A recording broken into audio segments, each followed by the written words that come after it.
새로운 지식문화를 만들어가는 부포럼 대전 116번째 시간입니다. 오늘 정말 귀한 분을 저자로 모셨는데요. 대한민국 원자력의 아버지라고 불리는 한국원자력연구소 장인순 초대 원장님을 모셨는데요.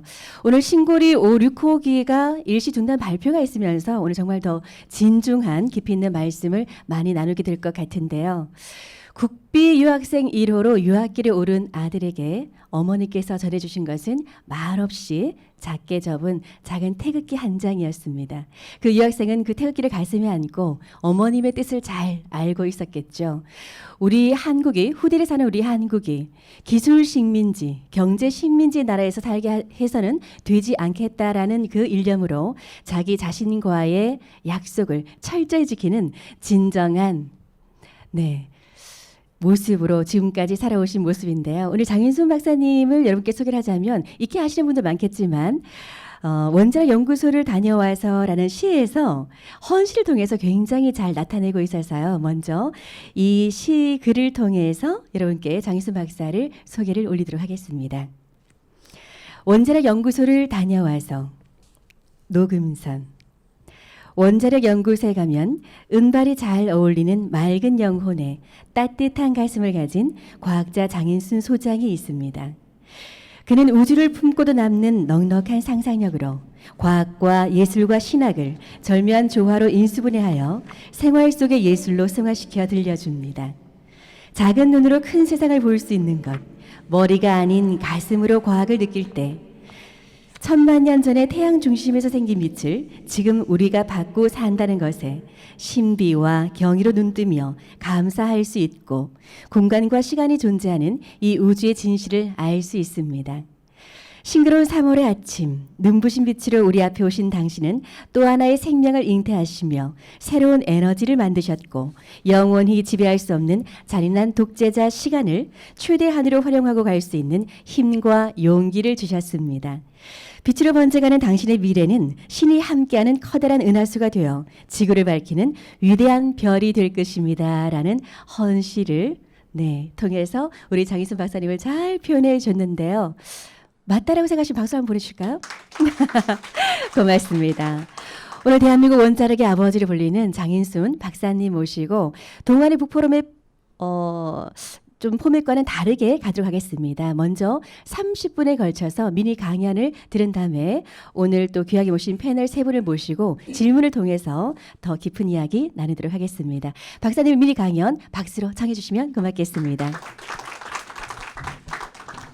네, 안녕하세요. 저는 강의를 한 번도 앉아서 해본 경험이 없어가지고 서서 하는 게 제가 편합니다. 사실 저는 이제 과학자, 특히 이제 원자력을 한 사람인데 북콘서트 포럼에 와서 책 이야기를 한다는 게 조금 좀 어색하기도 합니다. 제가 이렇게 시작을 할까요? 여러분은 아침을 어떻게 시작을 하세요? 여러분이 아침을 시작하는 방법이 다 다를 거라고 보는데요. 저는 이제 아침에 보통 4시 반이면 일어납니다. 그리고 꼭 세수를 하고 운동장을 나갑니다. 그래서 운동장을 나가면서 이런 생각을 합니다. 오늘이 내 인생의 가장 젊은 날이야. 이런 마음으로 나갑니다. 그러면 피곤했던 것도 다 풀려요. 내 생애 가장 젊은 날이다. 자, 그러면 내 생애 가장 젊은 날이라면 어떤 뜻이겠어요? 저는 이미 이제 현장에서 은퇴를 한 사람인데 내가 젊게 사는 방법이 뭐 같아요? 결국은 책을 가까이 하고 또 글을 쓰는 거. 그것이 내가 하루 오늘을 가장 내 생의 젊은 날로 사는 그런 방법입니다. 사실 이제 많은 사람들이 아침을 시작하는 방법이 다 다르죠. 여러분은 어떤 생각을 하면서 하루를 시작하는지 잘 한번 생각을 해보십시오. 어떤 사람은 성경을 읽으면서 하루를 시작하고, 어떤 사람은 책을 읽으면서 하루를 시작하고, 어떤 사람은 신문을 읽으면서 하루를 시작합니다. 근데 저는 이제 운동을 하면서 생각을 하고 그리고 이제 책으로 하루를 시작합니다. 자, 그 삶이란 것은 저는 이렇게 정의를 합니다. 삶이란 것은 인간이 시간과 공간을 부여받는 거다. 우리가 시간과 공간을 부여받는 것이 우리 삶입니다. 그래서 우리가 일정한 시간을 부여받아요. 일정한 공간을 부여받습니다. 그러니까 우리에게 주어진 시간과 공간을 어떻게 활용할 것인가 하는 것은 각자의 몫입니다. 자, 그러면 여러분의 삶을 무엇이 끌고 갑니까? 한번 여러분 노트 한번 적어보세요. 무엇이 내 삶을 끌고 가지? 딱 두 가지예요. 생각과 시간이 여러분의 삶을 끌고 갑니다. 그러니까 어떤 생각을 하고 살 거냐 이거죠. 그것은 여러분의 몫입니다. 무슨 생각을 할 거냐 하는 것은. 그리고 시간은 여러분이 오지 말래도 여러분의 시주로 다가와요.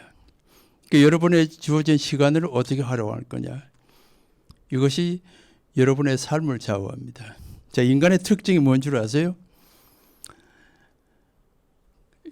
미국에 있는 참새나 한국에 있는 참새나 똑같은 언어를 써요.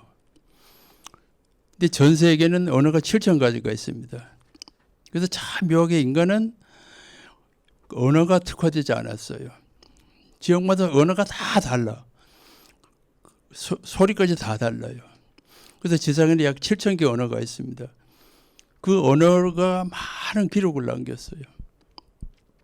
그래서 인간의 특징은 저는 이런 얘기를 해요. 저는 단수입니다. 근데 저는 복수의 삶을 살고 있어요.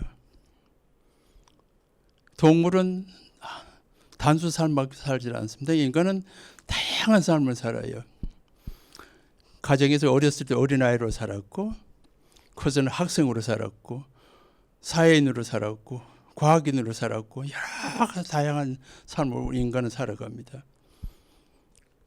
근데 그 다양성이 어디서 왔겠느냐? 결국은 언어를 통해서 기록에 의해서 온 거거든요. 그래서 우리나라 유명한 실학자가 있죠. 이덕무라는 실학자가 그런 얘기를 했습니다. 책은 곧 세상이고 삶이며 우주라고 그랬습니다. 이분은 어마어마하게 책을 많이 읽으신 분이더라고요. 그래서 그분의 말씀이 책은 곧 세상이고 삶이고 우주로 이렇게 했습니다. 우리 선조들 보면요, 정말 책을 많이 사랑하고 책을 읽는 선조들이 굉장히 많아요. 의외로.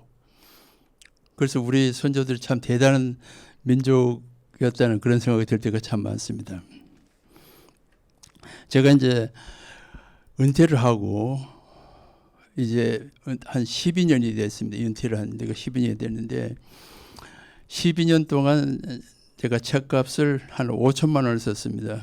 매달 30에서 40만 원의 책을 샀습니다. 근데 내 가장 행복한 시간이 서점에서 책 고르는 시간이었어요. 그리고 책을 끼고 나오는 순간이 가장 행복한 순간이었어요. 그래서 제게 유일한 기도가 있어요. 어떤 기도를 하냐면은 내가 책을 볼 수 있도록 내 시력을 보호해달라는 기도를 합니다.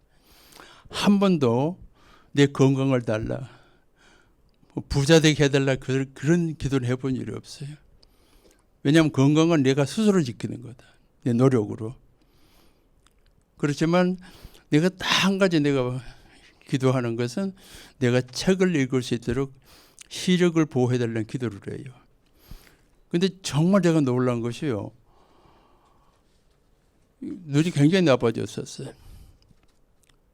그래서 이제 도수가 최고까지 올라갔는데 작년 재작년에 갔었더니 오히려 시력이 회복이 됐어요. 그래서 도수를 다시 낮췄어요. 그래서 그런 기적을 제가 경험을 했었습니다. 그래서 그런 기도는 들어주는가 보다. 아마 내가 돈을 달라 했으면 아마 그런 기도는 안 들어줬을 거예요. 근데 내가 유일하게 책을 볼 수 있도록 시력을 보호해달라는 단 한 가지 기도. 근데 그 기도를 들어주시더라고요. 내가 이제 여러분에게 이런 이야기를 제가 이제 연구소 소장을 할 때 그 이제 직원들한테 가끔 그런 강의를 합니다. 사실 우리가 이제 연구생활 할 때는 정말 책 읽을 시간이 별로 없어요. 자, 그러면 그 바쁜 중에 어떤 시간을 이용할 거냐? 소위 우리가 황금 연휴라는 게 있죠. 설이라든지 또 뭐 크리스마스 전후. 저는 그 황금 연휴를 단 하루도 헛되이 보는 일이 없었어요. 황금 연휴만 되면은 도시락 싸가지고 내 연구실에 가서 하루 종일 책만 봤어요. 그래서 보통 한 3, 4일이면은 적어도 한 15권 정도 책을 볼 수 있었어요. 근데 그때 사실 이제 하루 10몇 시간씩 책 본다는 그렇게 쉽지는 않습니다. 근데 무슨 일 있어도 그 책을 열심히 봐요. 그래서 이제 그 연휴가 끝난 날 저녁 굉장히 피곤해요. 그렇지만 배가 불러요. 지적 포만감이라고 할까요? 그렇게 행복해요. 이렇게 읽은 책 옆에 이렇게 쌓아놓고 보면 내가 저 책을 다 읽었지? 그렇게 행복한 거예요. 그러니까 그 피로도 다 물러가고 정말 그 책을 읽었다는 그 자체가 그렇게 행복할 수가 없는 거예요. 아마 돈을 뭐 수백만 원 누가 공짜로 갖다 줘도 그렇게 행복하지는 않을 거예요. 그래서 글을 통해서 있는 행복. 그래서 전 참 인간을 이렇게 보면서요 이런 생각을 해요. 우리가 등을 땅에다 두고 한번 누워보세요. 어떤 동물도 편안하게 등을 땅에 두고 하늘을 쳐다볼 수 있는 동물이 없어요. 근데 유일하게 인간만이 등을 땅에다 두고 하늘을 쳐다볼 수 있어요. 그래서 인간은 하늘에서 꿈을 켜는 그런 동물이에요. 그래서 인류 역사상 가장 먼저 된 학문이 천문학입니다. 점성술이었었어요. 그래서 인간이 하늘을 볼 수 있고 하였다는 것은 정말 어떤 분의 뜻이 아닐까 하는 생각이에요. 인간이 서서 걸을 수 있다고 하는 것은 정말 대단한 거다 하는 생각을 할 때가 참 많아요. 그래서 요즘도 이제 어디 들에 나가면 잔대 이렇게 등을 올려서 하늘을 쳐다보면서 그 아름다운 하늘을 보면서 저 우주가 끝이 있을까 없을까 하는 생각을 참 많이 했어요. 그래서 어렸을 때부터 이런 생각을 많이 했습니다. 제게 4가지 질문이 제게 있었어요. 우주가 신은 존재하는가 하는 질문. 신은 존재하는가 하는 질문. 두 번째는 우주가 무한한가 유한한가 하는 질문이었어요. 그 세 번째는 내가 누구인가 하는 거. 그리고 네 번째는 내가 무엇을 아는가 하는 그런 질문을 수없이 해왔었어요. 자, 신은 존재하는가 하는 것은 모든 사람에게 숙제입니다, 사실은. 근데 거기에 이제 우주는 무한한가 유한한가 하는 것은 물론 과거하는 사람들 숙제이기도 하지만은 신하고 굉장히 밀접한 거가 있어요. 저는 이런 사고를 가지고 있습니다. 만약 우주가 무한하다면 신은 존재하지 않을 거다. 왜냐하면 신만이 무한한 존재이기 때문에. 그래서 무한한 신이 유한한 우주를 창조했다 해야만 논리적으로 모순이 없는 거예요. 그런데 정말 놀랍게도 현대 물리학이 우주가 유한하다는 결론을 내려줬어요. 우주가 유한하다는 결론. 그래서 그걸 통해서 신이 존재할 수 있다는 생각을 하는 겁니다. 신이 존재할 수 있다. 그러면 해결이 많은 문제가 풀리기 시작해요. 그럼 내가 누군가 하는 해답이 풀려요. 그리고 많은 그런 학문을 통해서 내가 가지고 있는 의문, 내가 무엇을 아는가 하는 의문이 조금씩 풀려가기 시작하는 겁니다. 그래서 제가 이제 책을 읽으면서 느끼는 것은 뭐냐면 그거야. 우리가 삼독을 하라는 이야기를 많이 합니다. 삼독이란 말은 무슨 뜻이냐면 첫째는 책을 읽고 두 번째는 저자를 읽으라는 뜻이에요. 그리고 세 번째는 자기를 읽으라는 뜻입니다. 그러니까 우리가 20대 책을 읽으면 그냥 책을 무조건 읽어요. 근데 이제 나이가 들면은 저자의 관심이 가기 시작해요. 그리고 좀 더 나이가 들면 그 속에서 자기를 발견하는 겁니다. 자기를 발견해. 자기 모습.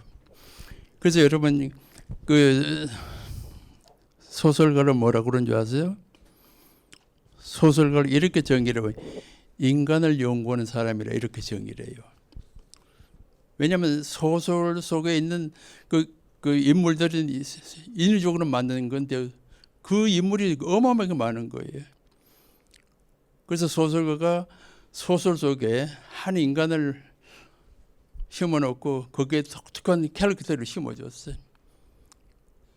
그래서 소설가는 인간을 연구하는 사람이라고 이렇게 정의를 할 정도로 소설가가 많은 사람을 만들어내서 소설을 통해서.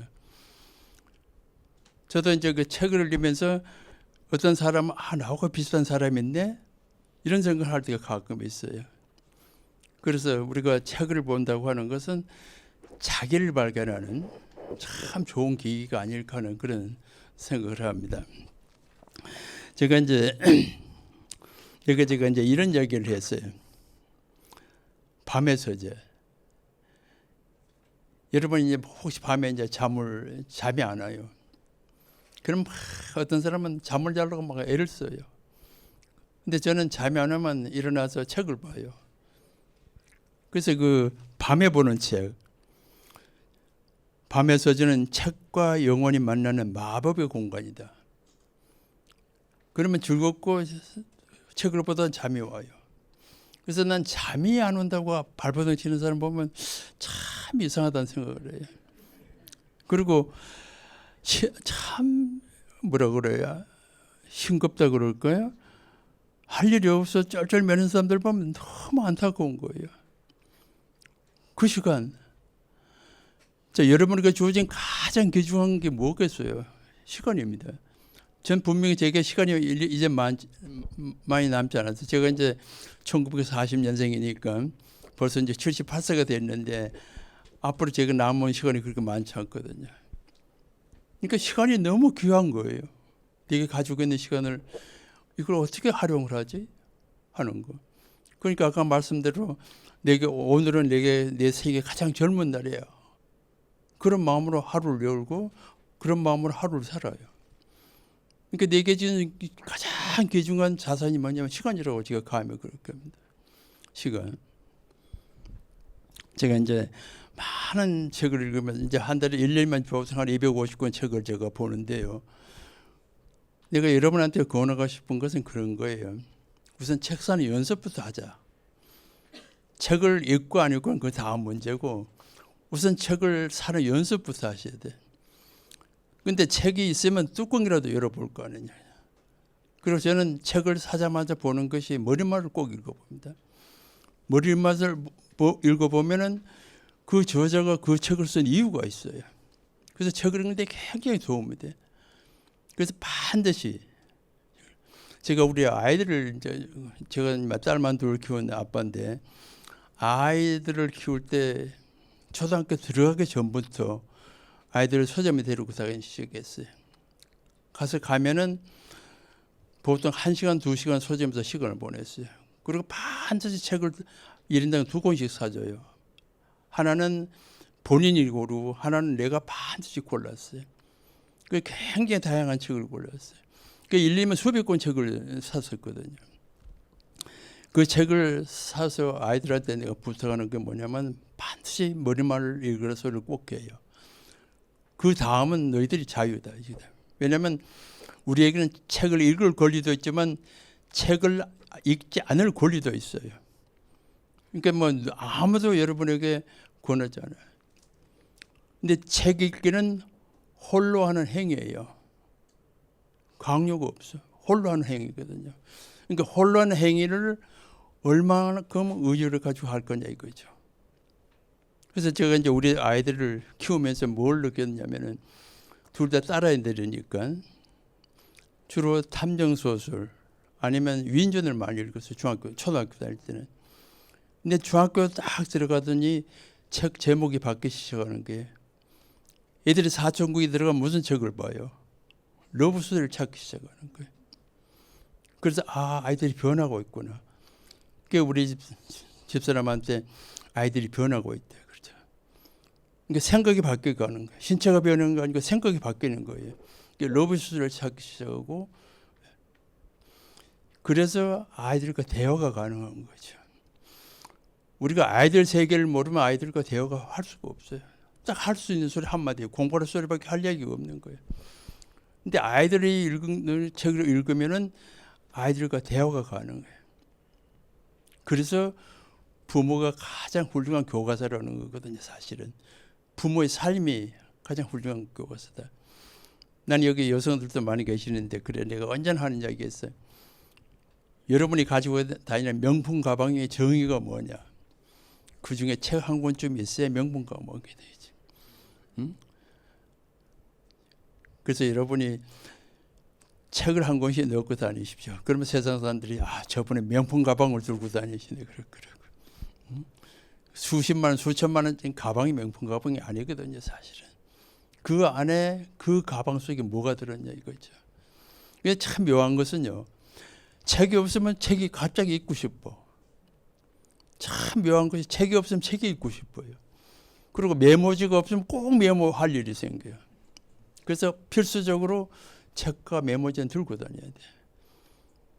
왜 우리가 기록을 해야 되냐면 우리 두뇌가 하는 두 가지 역할이 있어요.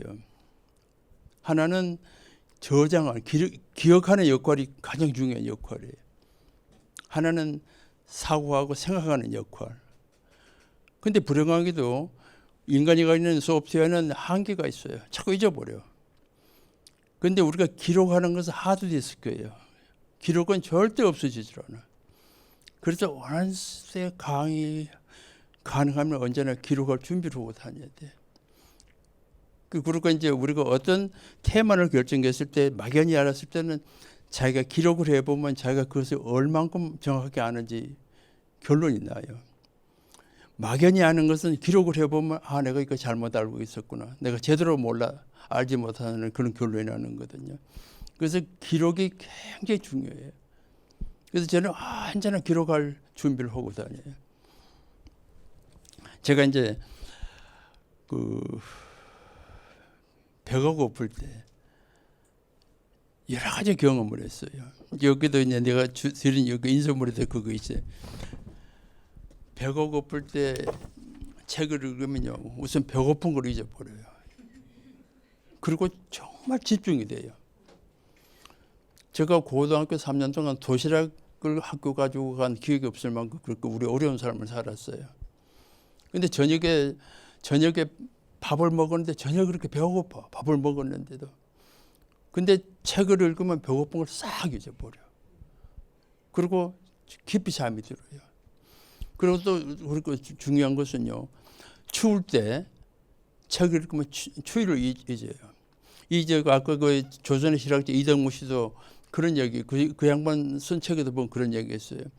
옛날에 자기가 어려서 공부할 때 이제 집에서 공부할 때 추워가지고 언제나 그 햇빛을 따라서 책상을 놓고 공부를 했대요.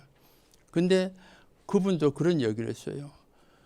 추위를 잊는 방법은 책을 읽는 거다. 그리고 더 놀란 것은요. 그 감기가 들었을 때 열심히 책을 읽으면 기침이 멎어요. 정말 이상해. 그래서 그 배고픔 것을 가하는 방법이 책을 읽는 거라는 그런 생각이 드는 거예요. 여러분 정말 진짜 감기 들어서 힘들 때 책에 한번 열중해 보세요. 그래서 그 책을 읽는 것은 그만큼 우리 삶에 도움이 됐는데, 그러니까 제가 여러분한테 부탁하고 싶은 것은 적어도 우리가 밥 먹는 시간보다도 책 읽는 시간이 많아야 될 거 아니냐. 우리가 하루 3개 먹으면 적어도 2시간 이상은 허비를 해요. 하루 식사하는데. 그러면 하루 2시간만 책을 읽자. 그러면 일주일에 14시간이에요. 그러면 책 한 권 읽죠. 그러면 1년에 50권을 그냥 읽을 수 있다는 뜻이에요. 여러분이 1년만 하시면은 세상이 달라질 거라고. 그렇게 되면은 책이 그것도 중독이 돼요. 책이 중독이 돼요. 얼마나 아름다운 중독이에요. 책 읽는 중독. 저는 정말 그걸 많이 경험해요.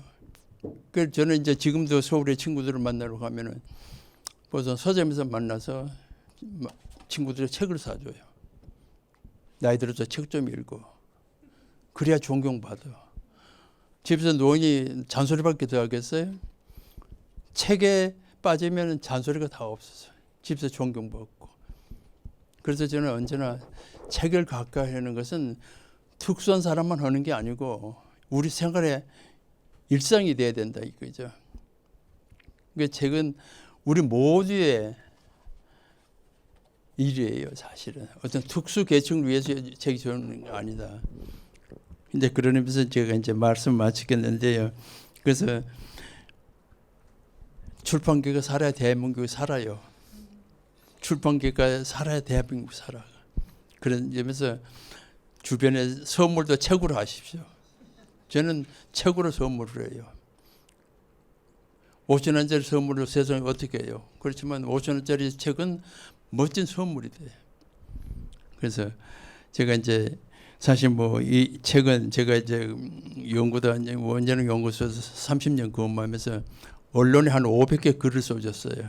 글 쓰는 것을 다 정리를 하면서 생각을 이제 정리한 책인데 또 여러분이 또 이런 거 읽고 조금이라도 도움이 됐으면 하는 그런 마음입니다. 감사합니다. 그 말씀입니다. 우리 박사님께는 30분의 시간이 너무나 짧아서 송구합니다. 쭉 이어서 한 2박 3일 줄창 들어도 좋을 만큼 네, 과학은 물론이고요. 정말 문화예술 쪽에도 방대한 박식함을 가지고 계셔서 움직이는 도서관이라고 말씀을 드려도 네, 과언이 아닐 정도인데요. 그 말씀입니다. 늘 자신과 약속을 지키기 위해서 새벽 4시에 일어나서 세수한 다음에 운동을 하신다고 하는데 40년생이라고 하셨죠. 40살 장년의 건강한 기운으로 늘 네, 더 건강 다시 일어나 박수 한번 보내주시면 고맙겠습니다. 네. 세 분의 패널을 모셨는데요. 우리 북포럼의 좀 특징이기도 하죠. 본인 소개는 본인이 합니다. 자, 오늘 세 분을 모셨는데요. 자, 네. 자, 우리 주시는 본부장님부터 본인 소개해 주시면 좋겠습니다. 네, 반갑습니다. TVN 대전교통방송 본부장을 맡고 있는 조신정입니다.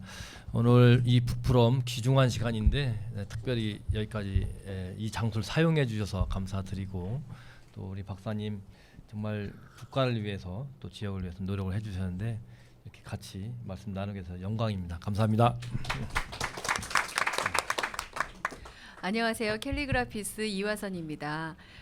글과 글씨로 그 예술 분야의 먹과 디자인 분야를 철학과 함께 결합시키는 새로운 분야를 하고 있고요. 네, 저는 과학하고는 아주 동떨어진 역할을 하고 있는 사람인데 과학하고 제가 하고 있는 예술하고 아주 밀접하다는 것을 책을 통해서 알게 됐습니다. 귀한 시간 네, 즐기면서 함께하면서 박사님 말씀 저도 함께 잘 듣겠습니다. 네, 안녕하십니까, 박진아입니다.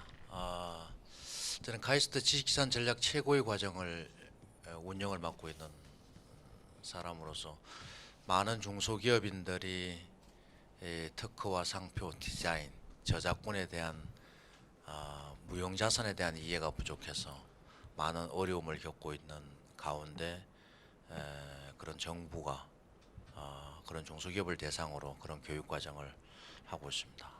그리고 오늘 그 장기순 소장님의 그 패널 초청을 받고 제가 이 분야는 아니지만은 그것도 이 책을 통해서 이 시대에 가장 중요한 메시지를 전하고 있구나 하는 마음에서 참여하게 됐습니다. 반갑습니다. 고맙습니다. 심화책과 수학을 사랑하는 과학자 장희순 박사님을 모시고 오늘 북포럼 상상력은 우주를 품고도 남는다라는 책을 가지고 함께 이야기를 나누겠는데요. 상상력은 지식보다 더 중요하다. 지식은 제한되어 있지만 상상력은 우주를 품고도 남는다라는 아인슈타인의 글을 따서 제목을 이렇게 정하셨는데요. 수학을 정말 아름답고 논리적이고 매력 있는 학문이라고 말씀을 하고 계시는데요. 그러신가요? 머리가 아픈가요? 네, 수학을 자연의 언어라고 말씀을 해주시기도 하시는데 우선은 우리 패널분들의 질문을 통해서 우리 박사님의 또 깊이 있는 말씀 듣도록 하겠습니다. 좀 가벼운 질문부터 좀 먼저 좀 해주시면 좋겠습니다. 이제 크게 말씀해 주세요. 네, 알겠습니다. 박사님 좀 전에 강연하실 때 그 시간에 대해서 말씀을 하셨어요. 책에도 시간에 대해서 이야기가 나오는데 그 과학자들이 아직 정복하지 못하고 완전히 파악하지 못하는 분야가 시간이라고 하셨어요. 그리고 한평생을 책과 연구와 또 지금 글 쓰시면서 이렇게 시간을 또 그렇게 보내시고 계신다고 하셨는데 박사님 말씀처럼 이 남은 시간이 더 귀한 거에 대해서도 아까 공감을 하면서 들었어요. 예.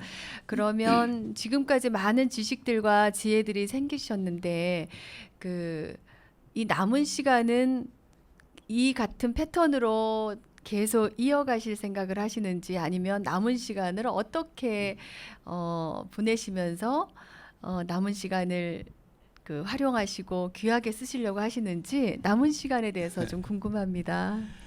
제가 이제 가끔 이런 제 자신에게 이런 질문을 합니다.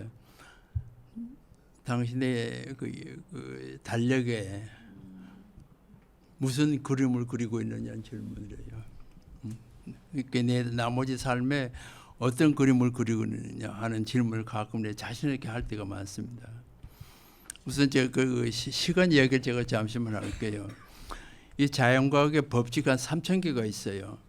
그 3,000개 맨 위에 있는 것이 시간의 상수도 이론입니다.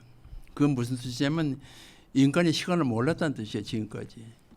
세상에 태어나면서 인간이 시간을 느끼고 사는데 아직까지도 정확하게 시간을 아무도 몰랐다는 뜻이에요. 그래서 아인슈타인이 이제 20세기에 들어와서 처음으로 시간에 대한 시간의 상수성을 발표를 했었어요. 자, 그 얼마나 신비합니까? 인간이 시간을 몰랐다고 하는 것은. 매일 시간을 느끼고 살면 진정 시간의 의미를 몰랐었어요. 근데 이제 아인슈타인의 시간의 메시지는 뭐냐면은 빨리 움직이는 물체는 시간이 천천히 흐른다는 거예요. 그건 다시 말하면 열심히 사는 사람은 오히려 시간이 천천히 흘러요. 그래서 열심히 사는 사람은 오히려 긴 삶을 산다는 뜻입니다. 자, 그러면 열심히 빨리 움직이는 물체는 시간이 천천히 흐른다. 열심히 사는 사람은 오히려 시간이 천천히 흐른다. 그러니까 예를 들면요. 저는 새벽 4시에 일어나서 하루 종일 활동하고 보통 11시 넘어서 잠자리 들어요.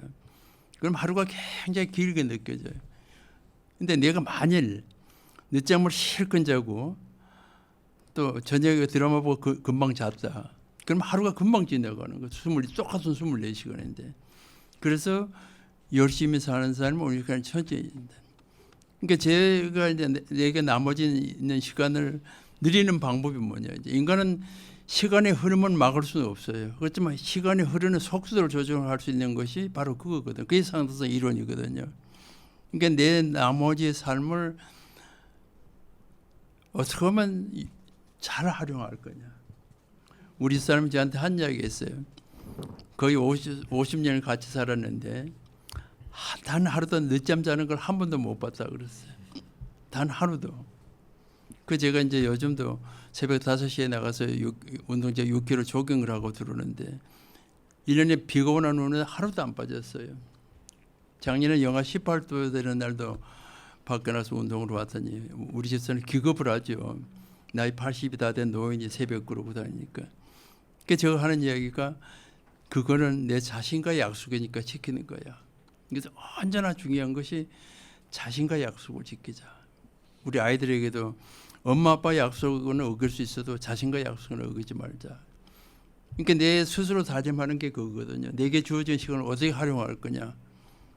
그래서 뭐 나머지 시간 내가 이제 죽을 때까지 책 보고 책 글 쓰고 그리고 내가 가지고 있는 지식 학생들에 전하고 그것이 내가 나머지 시간을 활용하는 최선의 방법이 아닐까 그런 생각을 합니다. 고맙습니다. 진정한 외유 내강의 표본의 모습, 자기 자신과의 약속을 지키기 위해서 매일 새벽 운동을 하신다고 하셨는데요. 건강을 위해서도 운동을 하시는 거니만큼 더 건강을 하시길 바라겠고요. 시간을 잔인한 독재자라고 했는데 시간의 노예가 아니라 주인으로 살 수 있으면 부지런하게 귀담아 듣도록 하겠습니다. 네, 또 다른 질문 해주시기 바랍니다.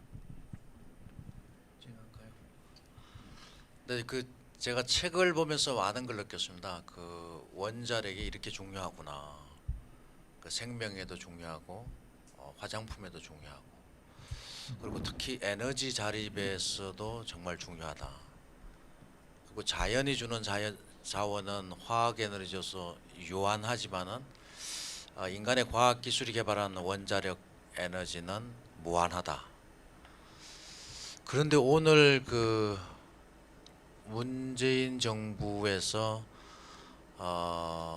원전 1호기를 폐쇄하고 이어서 5, 6호기를 중단하면서 그걸 공론화해서 결정하겠다, 이제 이런 걸 발표했습니다. 그 국민의 아버지인 대통령과 원자력의 아버지인 장 소장님께서 의견이 전혀 첨예하게 다른데 저 같은 국민들은 헷갈릴 수밖에 없습니다. 이 대통령이 잘못 판단한 건지 아니면 원자력의 아버지가 잘못 판단한 건지, 이 부분을 국민들은 어떤 시각에서 바라봐야 하며 그거에 정확한 판단을 하기 위해서 기초가 되는 어떤 잣대가 있으면 좀 알려주시기 바랍니다.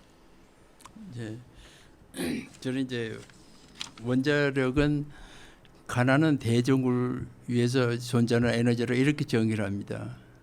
왜냐하면 원자력이 제일 싼 에너지거든요, 사실은. 그리고 자, 만일 원자력이 없으면 여러분은 존재하지 않아요. 여러분 음식이라는 게 뭡니까? 태양 에너지를 먹는 것이 음식이거든요. 근데 태양 에너지가 원자력입니다. 그러니까 생명체 존재는 원자력으로부터 시작해요. 그러니까 우주 공간에 원자력이 없었으면 생명체는 전혀 존재할 수 없다. 그리고 이 원자력의 원리는 우주 창조의 원리하고 똑같아요. 에너지가 빛으로 바뀌는 방법.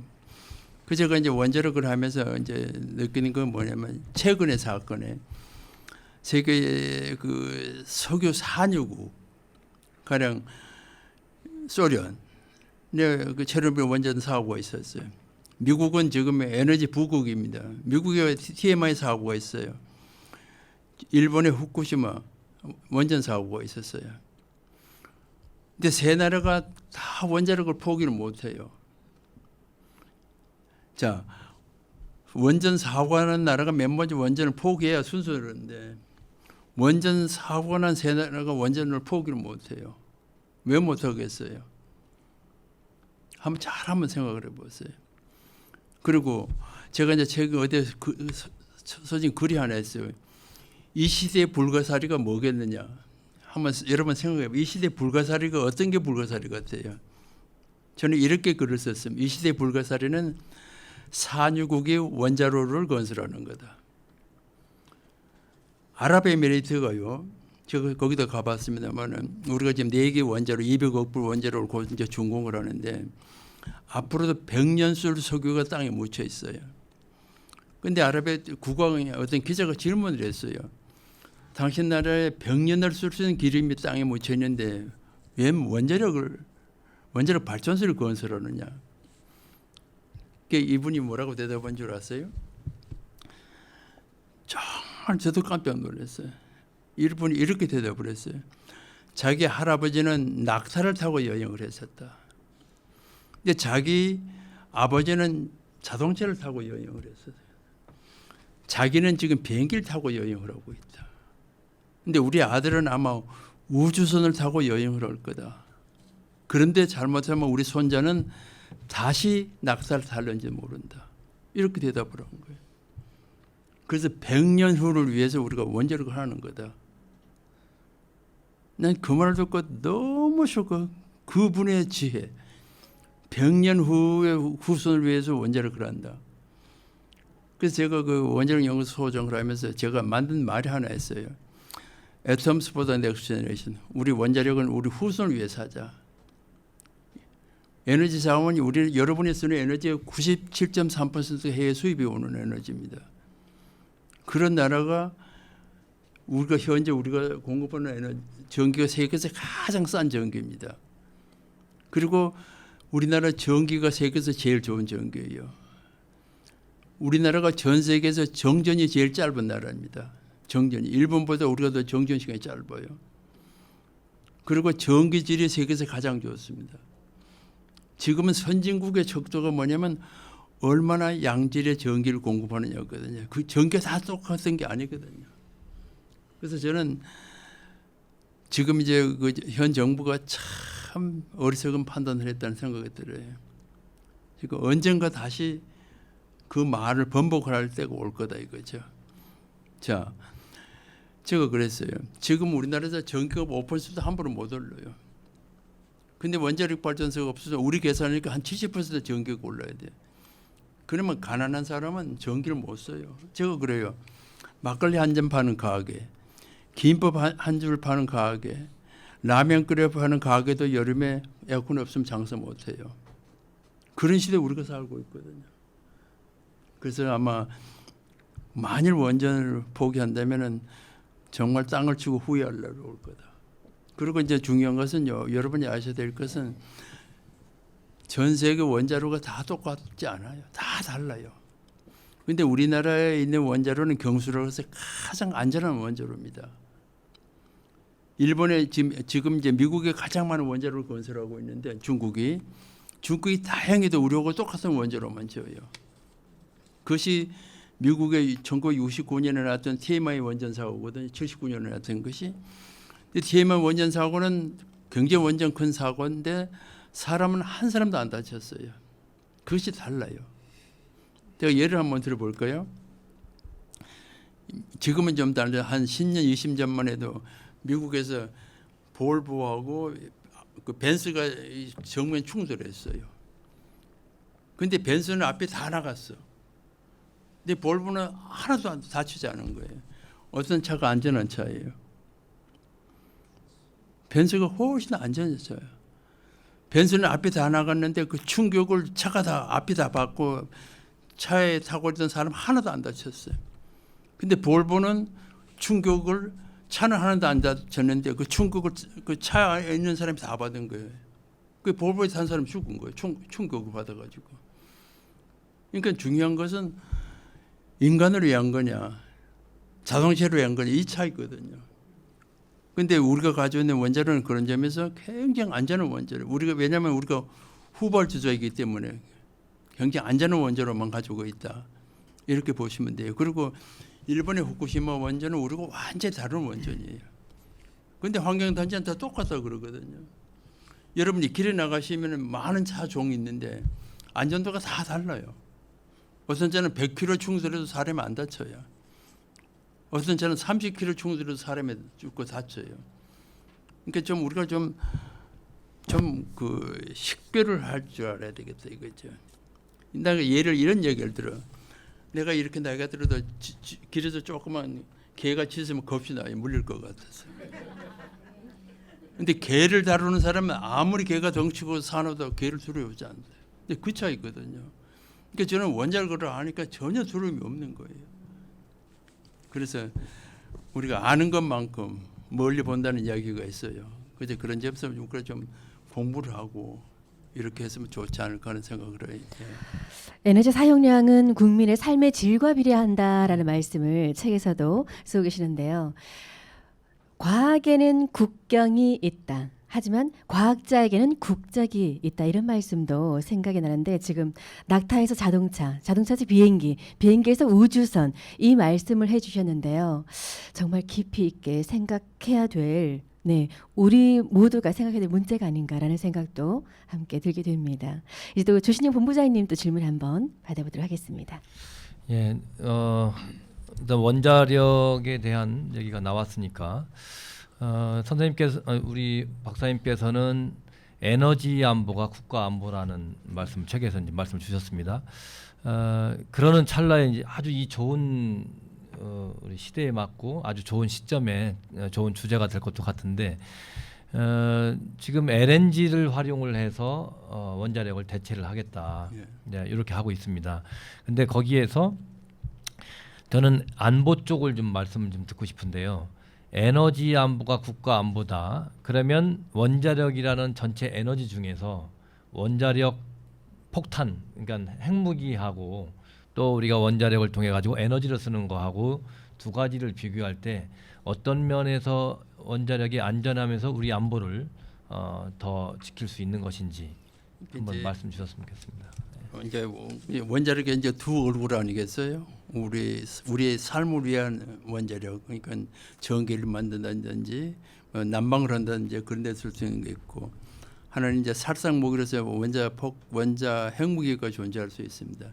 근데 우리는 이제 국제사회에서 핵무기를 만들지 않겠다는 약속을 했거든요. 그러니까 우리 이제 약속을 지켜야 되는 책임이 있고, 또 제 생각에도 그 북한을 보십시오. 그 많은 국민이 굶주려 가는데 그런 핵무기 개발에 그 많은 돈을 쓴다고 하는 것은 참 바람직하지 않다. 그 에너지를, 그 돈을 가지고 곡식을 사면 북한 국민이 저렇게 굶주리지 않을 거라는 생각이 들죠. 저는 이제 그런 생각을 합니다. 사실 이제 많은 질문을 받아요.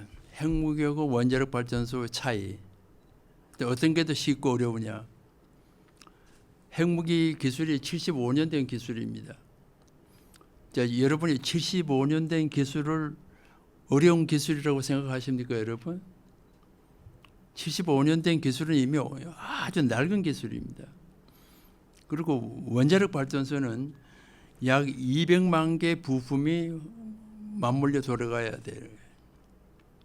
그래서 그 어마어마한 에너지를 필요한 것만큼 안전하게 꺼내서내는 겁니다. 그래서 원자력 발전소 건설이 핵무기보다 훨씬 어려운 기술이에요. 핵무기는 부품도 몇천 개 안 돼요. 그래서 제가 이제 그런 질문을 참 많이 받아요. 우리가 그런 능력이 있느냐 없냐는 질문을 많이 받습니다. 제가 이렇게 이야기를, 미국이 1940년에 마라탄 프로젝트로 핵무기를 개발할 때요, 2년 반밖에 안 걸렸어요. 그때는 컴퓨터 하나도 없었어요. 컴퓨터 칩도 하나도 없는 시대에. 자, 그러면 1940년대 미국의 과학기술하고 지금 우리의 과학기술을 비교하면 어디가 앞서 있겠어요? 우리가 수백 배 지금 앞서 있어요. 그러니까 사실 우리가 핵무기를 만드는 것은 어려운 기술이 아니에요. 우리는 국제사회에 안 하겠다는 약속을 했으니까 약속을 지키는 거거든요. 그래서 저는 이제 그 에너지 안보라는 그 이제 두 가지 차원인데, 국민의 삶을 위해서 에너지를 확보하는 것도 안보거든요, 사실은. 이제 핵무기를 만든 것도 그런 차원이 있지만, 국민이 정말 충분히 에너지를 쓸 수 있는 것도 국민의 삶을 위한 안보라고 보는 사람이거든요. 그러니까 아까도 말씀드렸지만은 우주 창조의 원리가 핵무기 원리하고 똑같아요. 에너지가 물질을 바뀌고 물질 에너지를 바뀌고. 그래서 저는 우리가 이제 자원이 없는 나라는 결국 원자력은 인간의 두뇌가 만드는 에너지거든요. 그래서 우리에게 다른 선택이 없어요. 자, 태양력을 가지고 인류가 필요한 에너지 얼마나 충당이 가능할 것 같아요? 그거 불가능해요, 어차피. 그리고 그것은 돈 많은 사람에게는 전혀 불편이 없어요. 하지만 가난한 사람에게는 그 그림의 떡이에요.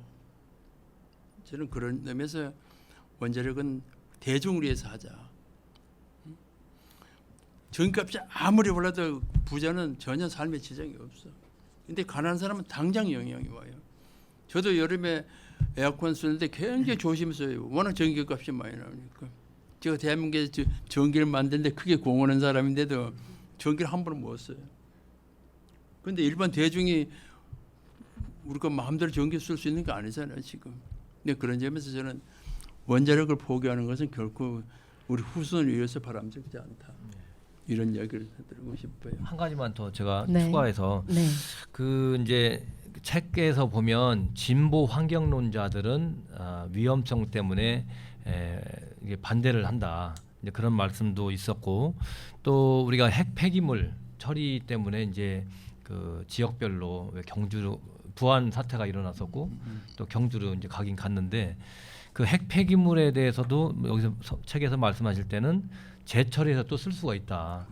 그렇기 때문에 위험성보다는 우리가 후손들을 위해서 더 쓸 수 있는 어떤 비축이 있지 않느냐, 이런 말씀 주셨는데요. 그러나 이런 부분들은 책을 읽지 않으면 잘 모른단 말이죠. 예. 그래서 좀 설명 좀 한번 더 주셨으면 이제 좋겠습니다. 아까도 그렇지만 우리가 과학하는 사람들은 최우선이 뭐냐면 안전성이에요.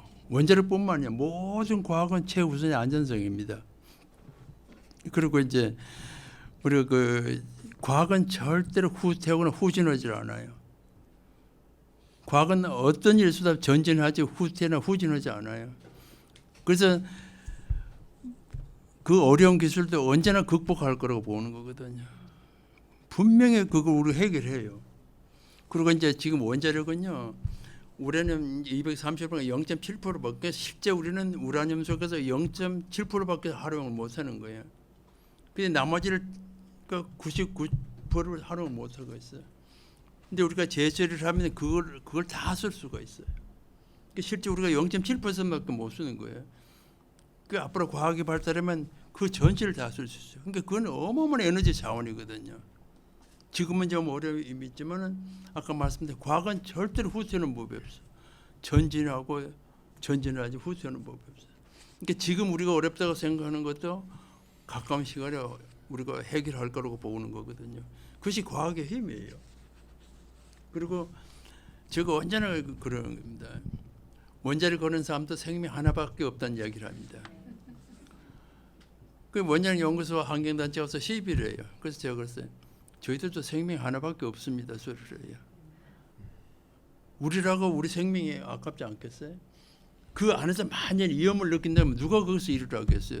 저 밖에 나가서 밥 먹을 자신이 있어요.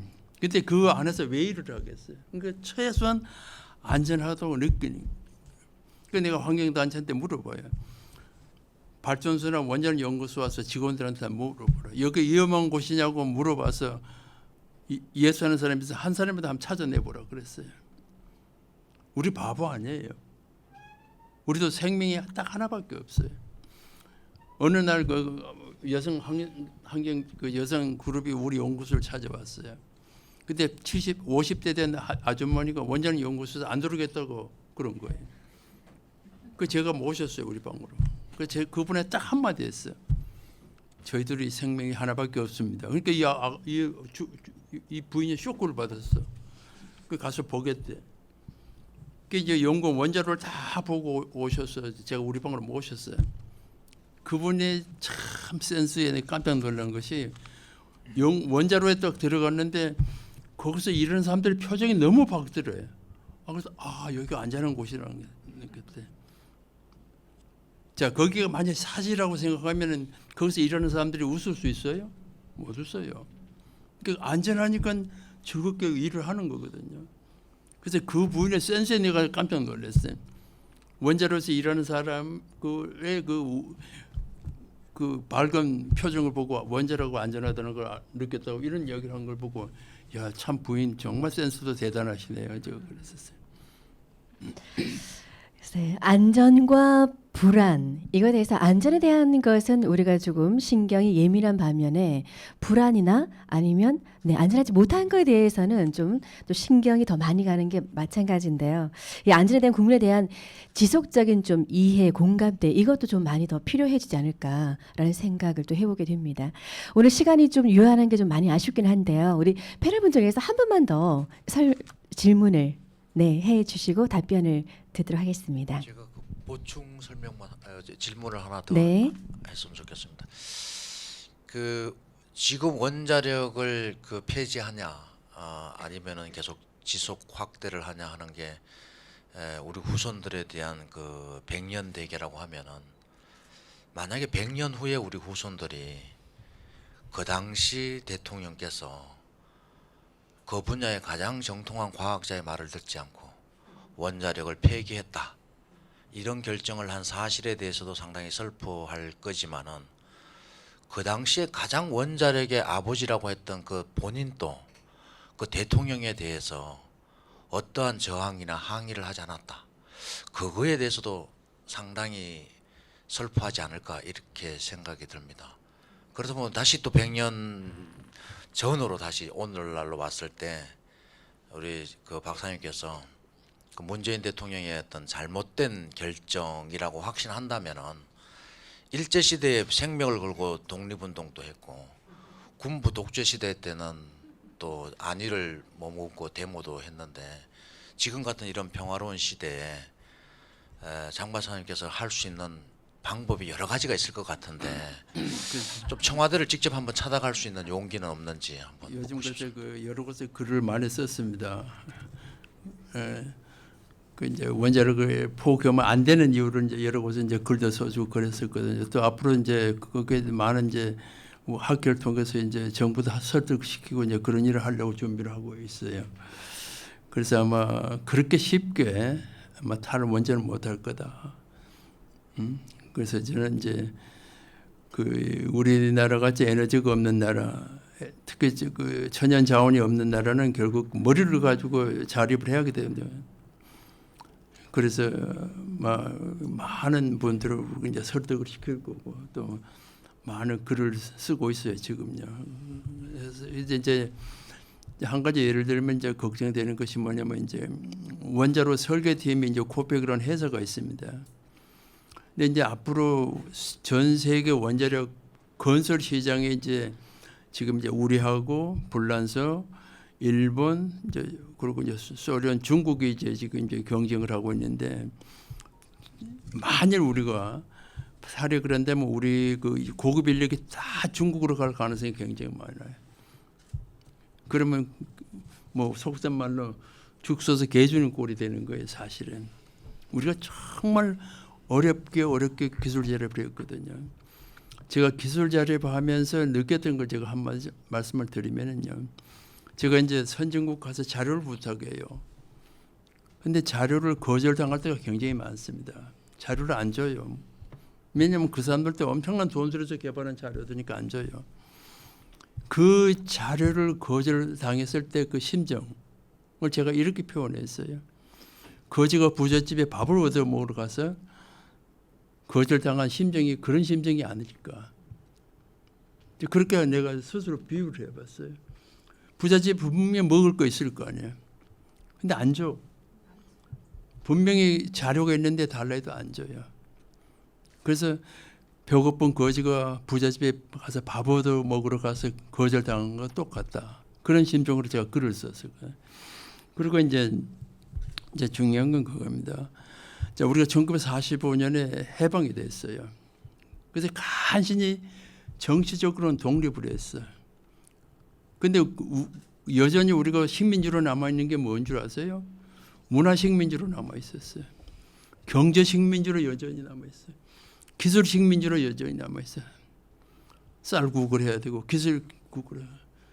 그러니까 정치적으로 독립을 했지만은 영원히 아직도 식민지예요. 문화, 경제, 기술식민지.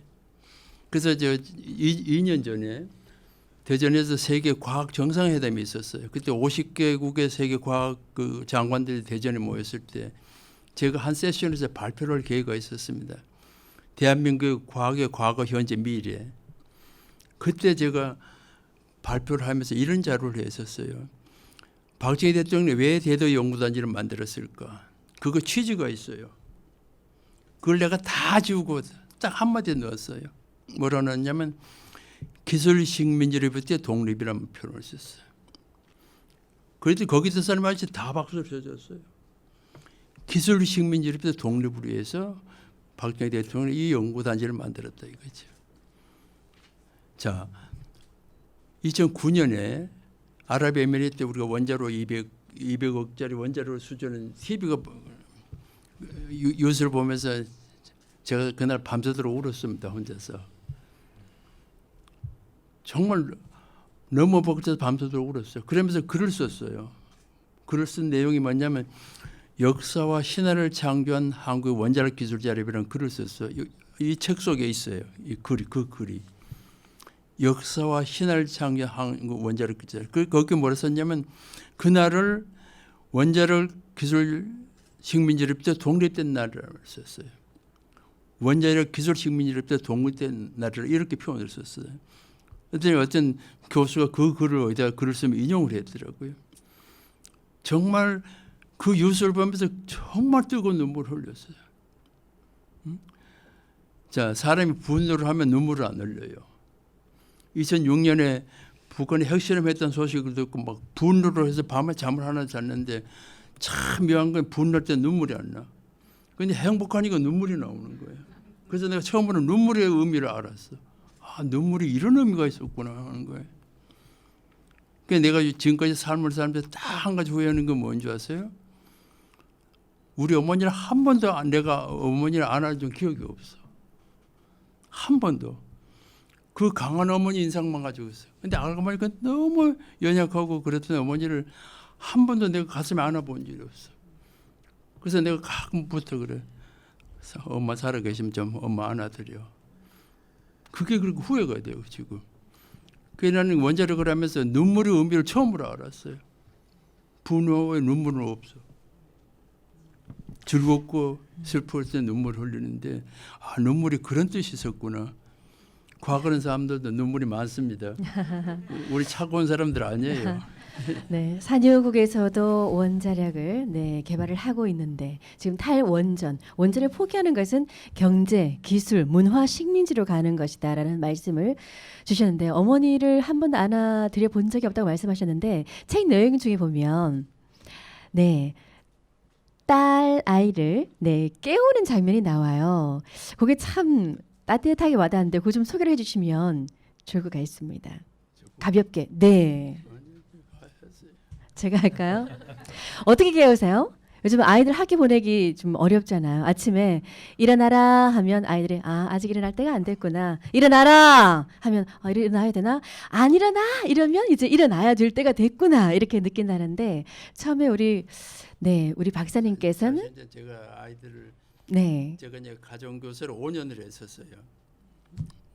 보통 이제 1시에 잠들면 새벽 5시에 일어나서 아이를 가르치고 5년을 했었어요. 5년을 하니까 이제 그때 새벽 5시에 이제 알람이 저를 깨워요. 근데 그 소리가 그렇게 싫은 거예요. 저승사자가 날 깨우러 오는구나라고. 일개제가 다 이렇게 썼어. 저승사자가 나를 부르러 오는 소리 같아 그랬었어요. 그래서 소원이 뭐냐면 누가 아침에 내 잠 좀 깨워줬으면 그게 소원이었었어.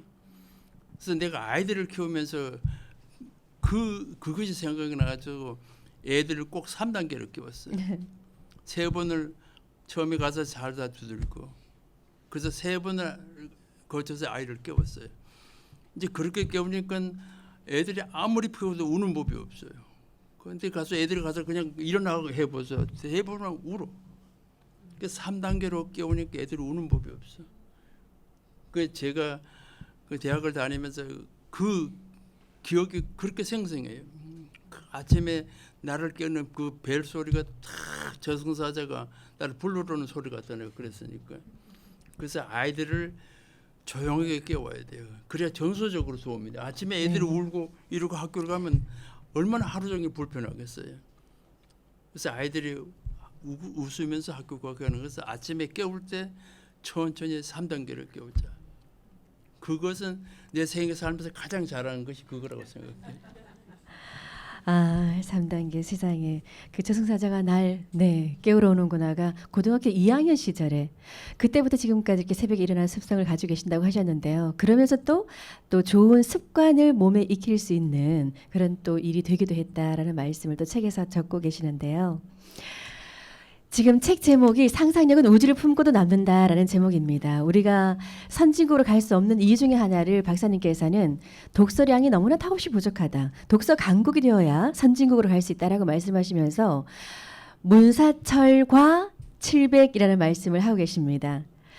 언어의 성찬인 문학서적을 200권, 그리고 체험의 성찬인 역사저적을 200권, 그리고 초월의 성찬인 철학서적을 200권, 거기다가 자연의 신비, 자연의 언어를 가지고 있는 과학서적을 한 100권 정도 읽어서 우리가 독서 강국으로 간다면 선진국으로 가지 않겠나라는 말씀을 해주셨는데요. 전에 강연을 하시면서도 우리가 책에 중독이 되었으면 좋겠다는 말씀을 그렇게 해주셨습니다. 오늘 정말 허락된 시간 안에서 하는 거라 길지 않은 시간 때문에 좀 아쉬움이 있긴 한데요. 객석에서 질문을 원하시는 분 있으면 한 분만 받도록 하겠습니다. 이렇게 조용할 수가요.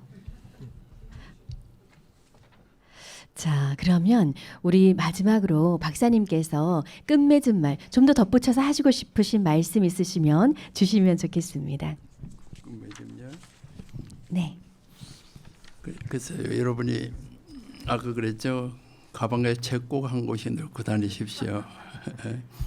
그래서 명품 가방을 들고 다니십시오. 제가 아까 제가 들은 여기 인쇄물 있죠. 맨 끝에 이런 말이 있어요. 살아있음을 기뻐하라. 설레는 것을 갈망하라. 삶을 받아들이고 껴안고 화해하라. 책이 쌓여 남은 인생이 길이 된다. 즐거운 여정을 위해 매일 아침 서재 앞에 서라.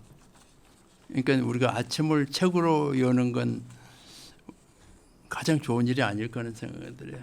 아침에 책을 여는 거. 그리고 이제 할 수만 있으면 이제 저가 가족에는 그 책 중에 가장 많이 있는 책이 시집입니다. 시집을 한 1000권 이상 책을 가지고 있는데 제가 이제 시를 읽게 된 동기는 유학을 가서 굉장히 힘들었어요. 내가 이제 폐병을 앓고 유학을 갔기 때문에 그 정말 힘든 삶을 살면서 스트레스를 푸는 방법이 딱 한 가지 있었어요. 시를 읽는 거였어요. 영시를 읽는 거였어요. 그래서 그 시어가 가지고 있는 생명력. 그래서 지금도 이제 한국에서 보는데 그 중에 하나가 뭐냐면 이제 라바 프로스트 쓴 걸어보지 않는 길이라는 시가 있어요. 걸어보지 않는 길. 그것이 우리가 가야 될 길이 아닐까. 가는 길은 똑같아. 근데 걸어보지 않는 길은 모험이 있어요. 그렇지만 그 모험 속에서 새로운 걸 발견하는 게 아닌가 하는 생각이 들어요. 그래서 저는 우리서 이제 시를 읽는 것은 인간의 마음을 순화시키는 큰 역할이에요. 그래서 아까 제가 여기 있죠. 시는 숨 쉬는 법을 언어로 표현하는 존재라고 했어요. 숨 쉬는 법을 언어로 표현하는 존재이고 시는 바람의 색깔을 입힌다고 그랬어요. 그리고 더 나아가 시는 세상을 읽고 하늘의 섭리를 인간에게 인간의 애환을 하늘에 전하는 것이 시인이라고 그랬어요. 그래서 여러분에게 적어도 한 달에 책을 일주일에 한 권씩 읽으십시오. 그러면 여러분의 삶이 달라질 거란 생각을 해요. 일주일에 한 권. 그리고 1년만 하면은 아마 여러분도 독서에 중독이 걸릴 거예요. 그 중독을 제가 치료해드리겠습니다. 일주일에 한 권 책 읽기 약속하시는 분 박수 한번 크게 한번 쳐보실까요? 오늘 이 자리에서부터 독서 습관 만들어가면 좋을 것 같습니다. 또 말씀 중에 책에 시는 즐거움으로 시작해서 지혜로 끝난다라는 말씀을 또 적어주시기도 하셨는데요. 그게 또 시를 통해서 책을 통해서 즐거움과 함께 지혜도 찾아가는 시간을 우리가 만들면 좋겠다는 생각을 해보고요. 명품백은 어떤 가방이 명품백이라고요? 책이 들어있는 가방이 명품백입니다. 책을 우선 사는 습관부터 들여주면 좋겠다는 말씀도 하셨고 책을 읽지 못하면 표지를 만지기라도 쓰다듬기라도 해라라는 말씀을 주셨는데요. 정말 독서 강국을 통해서 우리 대한민국이 더욱 강국으로 가는 나라가 되었으면 좋겠습니다.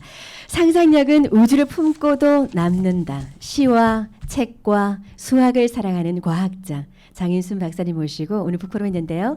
오늘 세 분의 패널 분들께 감사 박수 한번 보내주시면 고맙겠습니다. 네. 늘 새벽 4시에 일어나서 살아있는 중에 오늘이 가장 젊은 날이다라고 운동을 자기와 약속을 지키기 위해서 빠짐없이 하시는 우리 박사님 더 건강하시라고 박수 한번 주시면 고맙겠습니다. 오늘 이렇게 귀한 시간 함께 이렇게 경청해 주시고 귀한 걸음 함께 해주신 여러분에게도 박수 한번 보내드릴까요? 본인에게도? 고맙습니다.